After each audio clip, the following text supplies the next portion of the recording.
Today on OC News, we'll have the very latest on the first case of Ebola contracted in the United States.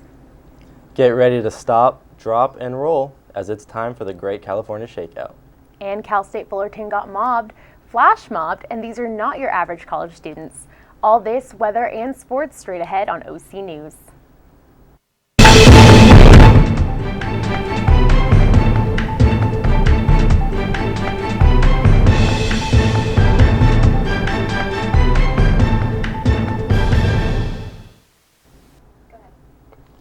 It's Monday, October 13th. This is OC News brought to you by the broadcast journalism students of Cal State Fullerton. I'm Joseph Anderson. And I'm Alyssa Flores. A Texas healthcare worker has tested positive for Ebola. Officials say the nurse cared for Thomas Duncan at a Dallas hospital before his death last week from the virus. As Mary Maloney reports, this latest infection appears to have occurred despite heavy precautions. CDC tests confirm a Dallas nurse is the first patient to have contracted Ebola in the United States. There was a breach in protocol, and that breach in protocol resulted in this infection. Healthcare officials announced Sunday that a female nurse who had extensive contact with Ebola patient Thomas Duncan has tested positive for the disease. Dr. Tom Frieden of the Centers for Disease Control and Prevention said the nurse's infection could have resulted from touching contaminated protective gear. The care of Ebola can be done safely, but it's hard to do it safely. It requires meticulous and scrupulous attention to infection control. Officials in Dallas said despite the infection, healthcare workers are safe. We are confident that the precautions we have in place right now are protecting our healthcare workers. News of an Ebola case in the U.S. brought criticism of the response. We don't know exactly who's in charge. I don't think we are comforted by the fact that we were told there would never be a case of Ebola in the United States, and obviously that's not correct. Frieden said the CDC is in the process of putting new safeguards in place to protect medical professionals and the public. He emphasized Ebola will be stopped in Dallas by making sure every case is promptly diagnosed. That's how we have stopped every Ebola outbreak in history. That's how we will stop it in Dallas. I'm Mary Maloney, reporting. With the first contracted Ebola case in the United States, preparation is now underway to make sure all states are ready in case the disease spreads further. Of the thousands of hospitals in the United States, only 4 have been training for years to deal with the highly infectious diseases such as Ebola. Emory University Hospital in Atlanta, the Nebraska Medical Center in Omaha, the National Institutes of Health in Maryland, and Rocky Mountain Laboratories in Montana. Associate Professor of Biology at Purdue University, David Sanders, said it may not be that every single hospital is in fact prepared for this. While hospitals step up their procedures, another step in the battle is screening. On Saturday, passengers arriving from the 3 countries hardest hit by Ebola, Liberia, Sierra Leone, and Guinea, started getting special screening, including having their temperatures taken. At New York John F. Kennedy International Airport, Washington's Dulles, Newark, Chicago's O'Hare, and Atlanta airports will begin screening on Thursday. A $20 million renovation of the Titan Student Union will begin June 2015. This expansion was approved last year and will be funded by existing cash reserves from TSU operations and the Associated Students Incorporated budget. The $140,000 square foot TSU was built in 1976 and hasn't seen a renovation since 1992. Expected to be done by the spring of 2017, this rejuvenation will enlarge the front patio entrance, upgrade the heating and cooling systems, and renovate the second floor. The goal is to create a welcoming place for students to lounge in between classes where they can study, hang out with other students. Kurt Forsting, the director of the Titan Student Union Center, said the entrance will be expanded approximately 20,000 to 22,000 square feet on the southeast end facing the Performing Arts Building. The heating, ventilation, and air conditioning haven't been upgraded since the facility was first built. This upgrade will allow the TSU to keep cool or warm while having less of an effect on the environment. The planned improvements were made after surveying students on their needs and desires for the TSU. The Cal State Fullerton campus will need to be ready to stop, drop, and roll as the campus, along with millions of other Californians, will be participating in this year's Great Shakeout earthquake exercise. The annual exercise began in 2008 and is designed to educate the public about how to protect themselves during a large earthquake and what to do when it strikes.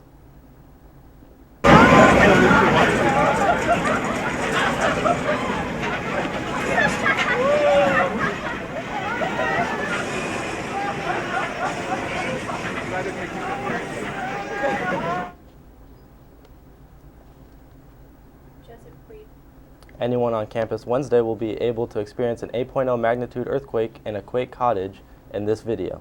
Students are really feeling the shake that's behind an 8.0 earthquake back in 2012.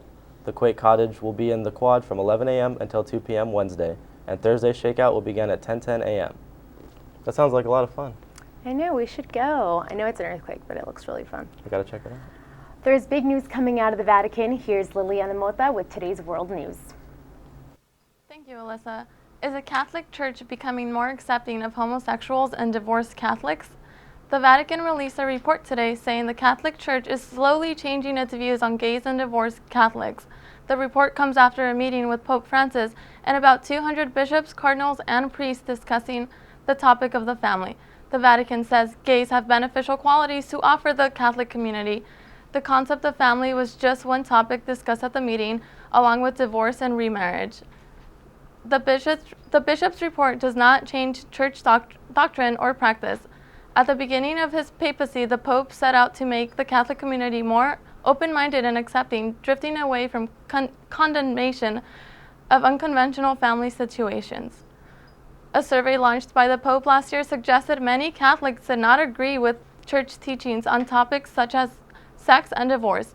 Not everyone agrees with the Pope and have referred to the suggestion as a form of betrayal. According to UN officials, at least 10,000 civilians may be trapped in the city of Kobani, Turkey, as ISIS attempts to take over the city. Brutal neighbour along 100 kilometres of frontier. And nowhere has living next door to ISIS begun to seem so normal as in Akçakale. ISIS's totem of fear, truly enormous here. The Turkish military are asking us to move away here. The ISIS flag, so large in such full view, so close to their positions. Boys say they know what to do if ISIS try to cross. One older resident said off camera, at least the civil war's violence doesn't spill over anymore since ISIS took the town of Tal Abyad about a year ago. Coalition airstrikes have been reported here recently, but more visible is the humdrum of life under the self-declared caliphate. These fighters off to help fix a car. Girls play uncovered. Women wear the niqab. You can't see the fear ISIS rules with from this far away. These two men have come to the border, it seems, for a crafty cigarette. Smoking is banned under ISIS, so we've hidden their faces. Marhaba!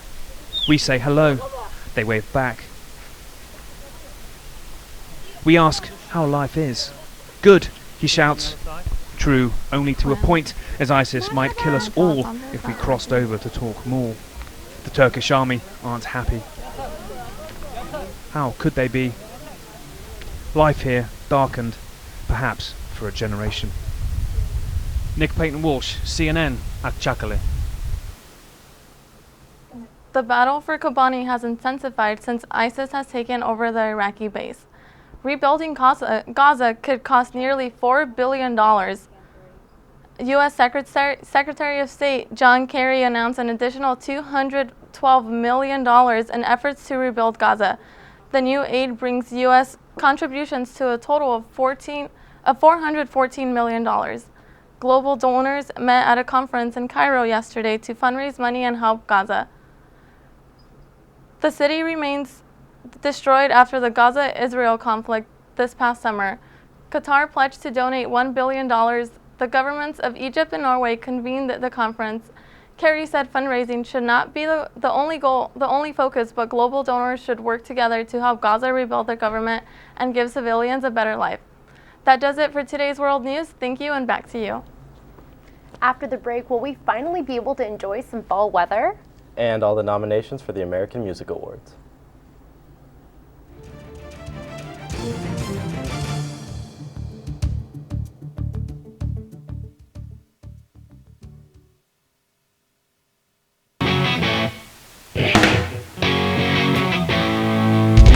Titan TV is a student-operated facility maintained by students. It's on the Cal State Fullerton campus, and it's a great opportunity for Cal State Fullerton students to get hands-on experience directly in a studio environment. Working with Titan TV puts me in this professional environment. Everyone here is really fun to work with and everyone just gets along so well. I'm having a great time.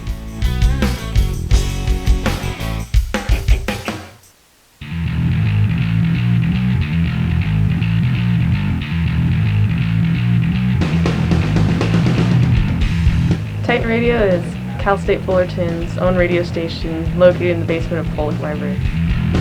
Students can stop by and pick up an application during our operating hours. Anyone who has a computer and internet can listen to us www.titanradio.org. A lot of people who want to pursue TV and film usually start out in radio, so it's always a great opportunity.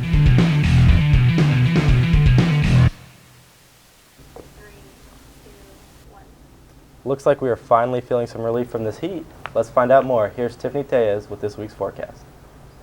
Thanks, Joseph. We are definitely feeling some heat relief from the heat, and it's about time. Let's take a look at the current temperature here in Fullerton. It's warmed up to about 81 degrees outside, and it will cool down to about 63 degrees after the sun sets at 6:20 tonight. There's a slight breeze outside where winds are moving at about 8 miles per hour with 52% humidity. Now, we aren't exactly welcoming fall weather, but as you felt over the last few days, the heat is definitely letting up. Now, let's take a look at your 5-day forecast. As you can see, your temperatures for the week, the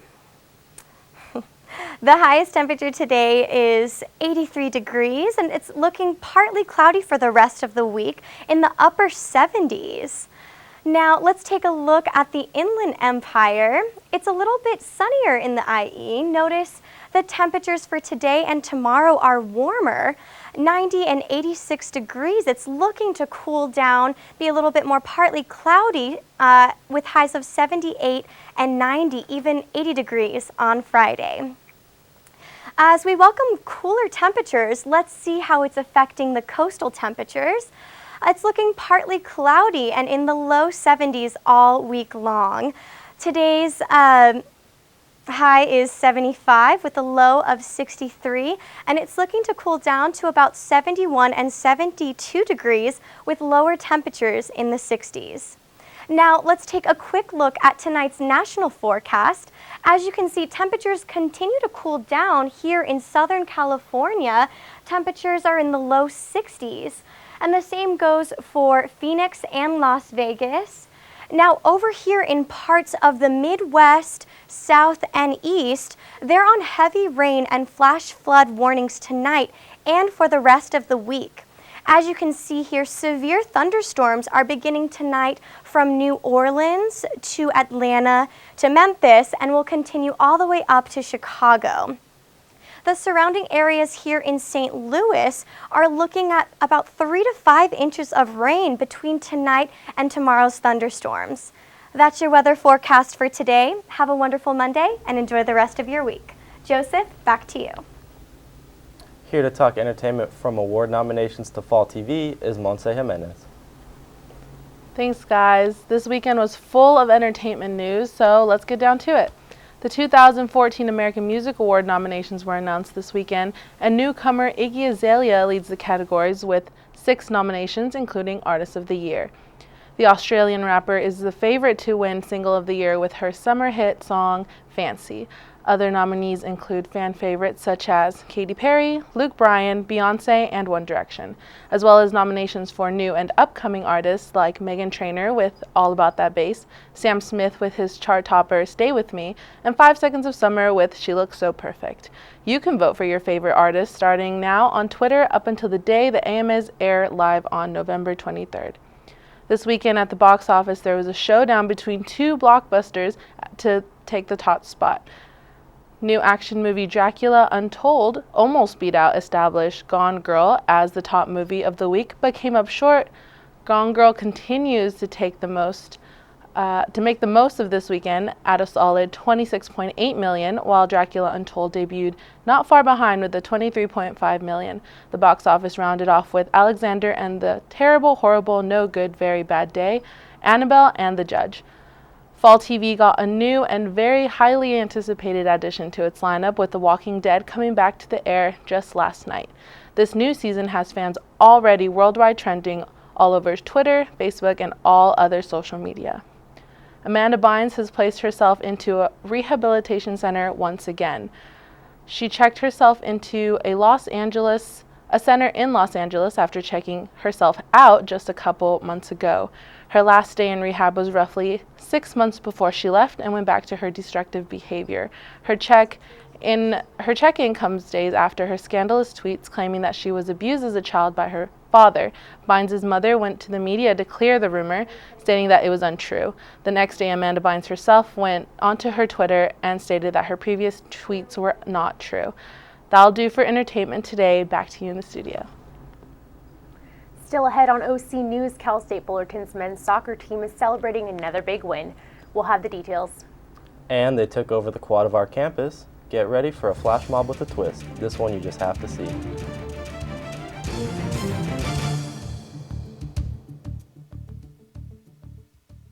Financial advisor is being accused of committing one of the largest investment frauds in the history of the United States. I guess we're not going to Aspen. That's fine. You see, I like tennis balls. He likes insider trading. So he's going to jail and I'm going to a shelter. And no, they're not the same thing. Shelters are for good pets that want to be adopted. Jails are for criminals. I did nothing. Uh-oh. Okay, I stole a cheeseburger once. I'm a dog.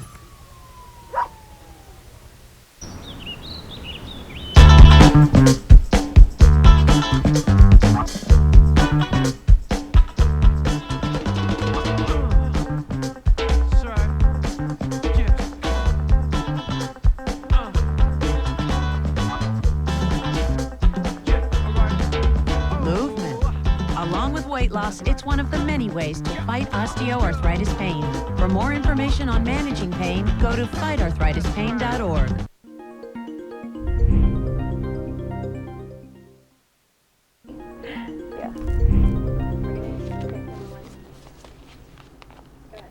In the past few weeks, we've seen numerous virus scares throughout the country.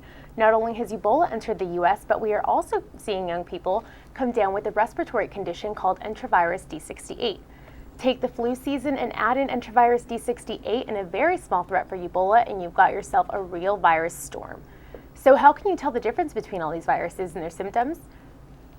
Health officials warn the likelihood of anyone catching Ebola in this country is very low. But since the death of a Liberian man from Ebola in Texas, hospitals are on high alert. As for enterovirus D68, hundreds of people, mostly children, have been diagnosed with the virus.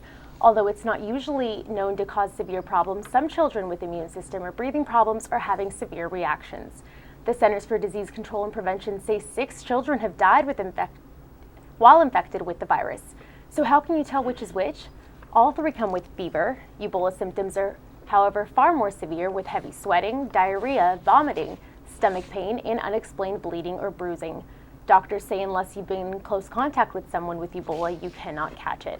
The enterovirus D68 can cause mild to severe respiratory problems, as well as a runny nose, sneezing, cough, and body aches. Severe symptoms may include difficulty with breathing, and with the flu comes chills, sore throat, fatigue, headaches, and body aches. The best way to avoid these problems is to see your doctor and get your flu shot. All people over the age of 6 months should be treated to protect against influenza. That's all for Today in Health. A big weekend in the world of sports, as the Titans men's soccer team pulled another upset and UCLA had an issue with their coaching staff this weekend. Kyle Stutzel has that and more with sports. Hey, thanks, Joseph. A new addition was added to the Titans men's baseball team over the weekend. Former Cal State Fullerton third baseman Ronnie Prettyman will join the team as a volunteer assistant coach for the 2015 season. He returns to the team a decade after the 2004 title season. He was drafted by the Seattle Mariners in the 10th round of the 2005 draft and played in the minor league system for 4 years before moving to Indiana State to become an assistant coach. He helped the Sycamores finish 35-18 last season and earned a number 2 seed in the Bloomington Regional. Men's soccer earned a big win this weekend over Cal Poly, earning their second win in a row. The game was tied 2-2 after Cal Poly scored 2 goals within 5 minutes of each other in the second half. The game was closing in on the final and was about to be heading towards overtime before the Titans scored in the 90th minute to win the game. Alex Canis took a throw deep into the 6-yard box where Nigel Patterson flicked the ball towards the back of the net onto Dylan Stevens' foot. Fullerton controlled the pace of the game, outshooting Cal Poly 19-7. This weekend happened to be another exciting weekend of professional sports. Game 2 of the NLCS ended in big fashion on Sunday night. The game was tied 3-3 heading into the 8th inning when things really started to heat up. Matt Adams goes deep with the home run to go up 4-3 in the 8th inning. Cardinals were looking to cruise heading into the 9th inning, but wait. Wild pitch.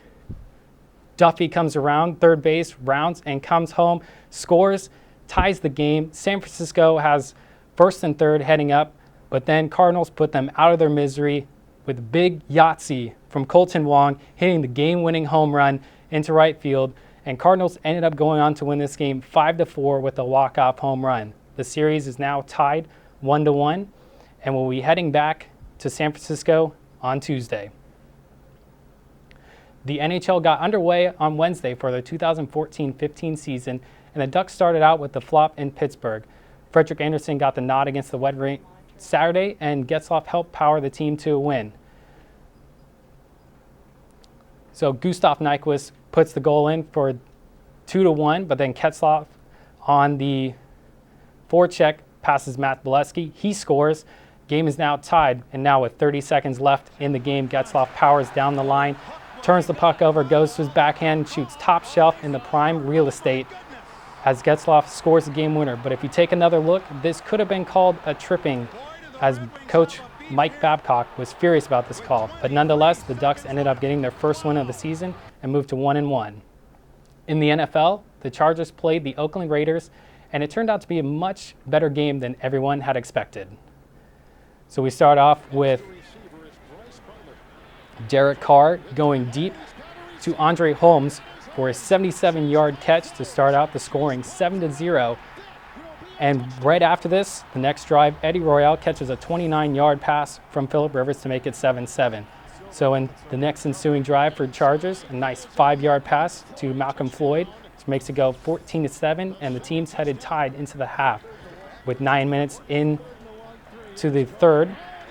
A great pass to Bryce Butler, 47-yard catch. Oakland goes up 21-14 and leads, but Chargers make a nice comeback with a Brandon Oliver run over the top, dives into the end zone, 31-28 Chargers, and the Raiders are looking to tie this game, maybe even win it.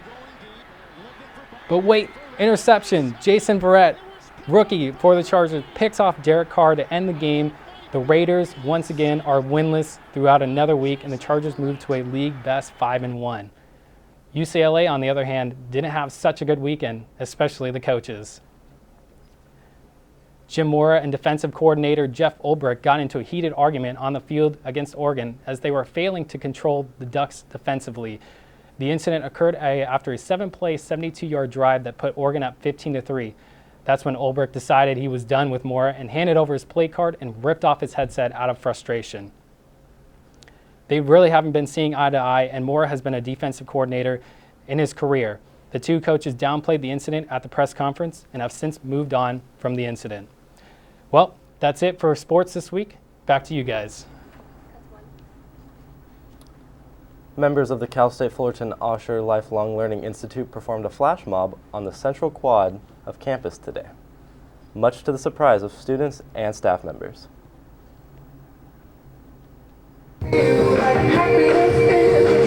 was so cool. I had no idea what was going on. I heard it from like the other side of campus, and I was like, oh, I wonder what's going on over there, and just walked by. I was like, oh, that's so cute, and I had to stop and watch it. The group is meant for elderly individuals in Orange County who want to continue their intellectual explorations in a nurturing environment. Fullerton's Lifelong Learning Institute contains over 1,500 individuals. Even more impressive, today's flash mob spanned over 20 years of the participants' lives, having dancers from age 62 to 82. But members of the group are as young as 50 and as old as 90, and the members love it. intellectually stimulated and to keep our socialization going. So this is one of the ways we do it. We just have a great time doing this. So we're trying to show people that you can age gracefully and have a lot of fun. We just want, our goal was just to come out here to have a good time and hope that, yes, some people would come, but the turnout was great. It is not decided yet if the organization will have another flash mob, but they certainly were a hit today. To keep up with the latest local news, check out our social media outlets on Twitter at OC News CSUF Titan and on Instagram at OC News CSUF, hashtag OC News and hashtag CSUF. That's all we have for you tonight. Have a wonderful evening. For OC News, I'm Melissa Flores. And I'm Joseph Anderson. See you next week.